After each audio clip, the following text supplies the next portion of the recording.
Thank you, Madam President. Madam President, we rise together with so many other members of the Senate on a bipartisan basis to strongly support the chemical safety bill, which has passed the U.S. House of Representatives with enormous bipartisan support and is ready to pass here in the Senate. Madam President, this is a long day coming. First of all, this is an element of federal law that has been in dire need of updating. All stakeholders, left, right, and middle, have said that for decades. And secondly, we have been working on this specific bill, this solution to that problem, for over 5 years. I started over 5 years ago with what you would, I think, reasonably characterize as a Republican proposal in contrast to a clearly Democratic proposal by then Senator Frank Lautenberg. And we had these competing partisan proposals for some time. But in early 2013, we made a very determined effort to try to bridge that divide and come up with a strong bipartisan proposal to achieve two absolutely necessary objectives. One, to make sure we fully protect the health and safety of all Americans with regard to chemicals that are in products that we use every day. That's paramount. That has to happen.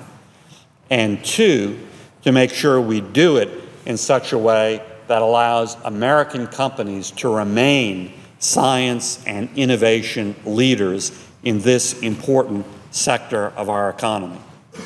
Now, Madam President, I have to say, when we started these discussions in early 2013, I think both of us, Frank Lautenberg and I, were very cynical about our chances of success. We were miles apart.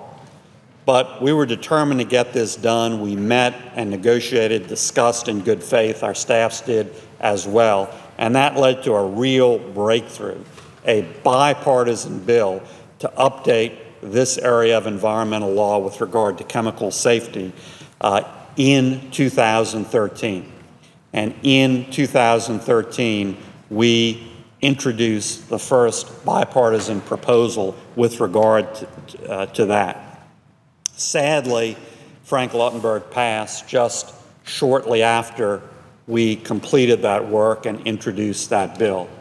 But I'm very happy that many others took up the cause, led on the Democratic side by Tom Udall of New Mexico.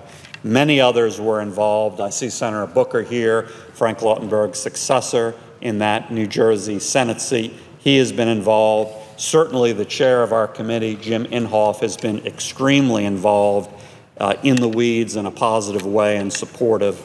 And that led over these 3 years since the introduction of the first version of the bill to this strong bipartisan bill we have before us that passed the House with overwhelming support.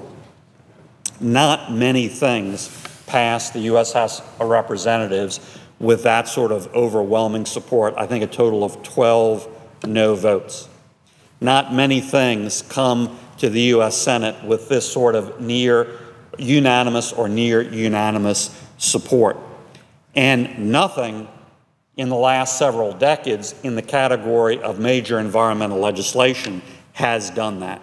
And so this is a major achievement, and it's a positive achievement when you look at the substance of the legislation.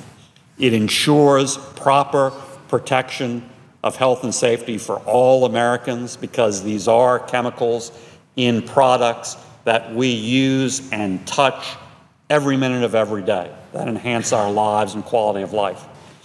And it's a workable regulatory regime that does it in a workable way so that American companies in this sector, and a lot of them I'm proud to say are in Louisiana, can remain science and innovation leaders. That's why it has widespread industry support. That's why it has widespread support among many other groups, including environmental groups. That's why it garnered such a overwhelming bipartisan vote in the U.S. House of Representatives, and that's why it has overwhelming bipartisan support here in the Senate. The Senate version of this bill passed by voice vote. There were no articulated objections to it. It passed by voice vote with very, very strong support. That remains the base of this bill. That remains the heart and soul of this bill. The final version, the bill we're considering now, has been posted online for almost a week under the House rules. That needed to happen. It happened late last week, and that's been publicly available for some time, certainly enough for all members to dissect and digest it. And so I encourage final positive action on this bill to move us forward in a significant way. And with that, I yield to the chairman of the committee, who's been a great leader to advance this cause, Senator Inhofe.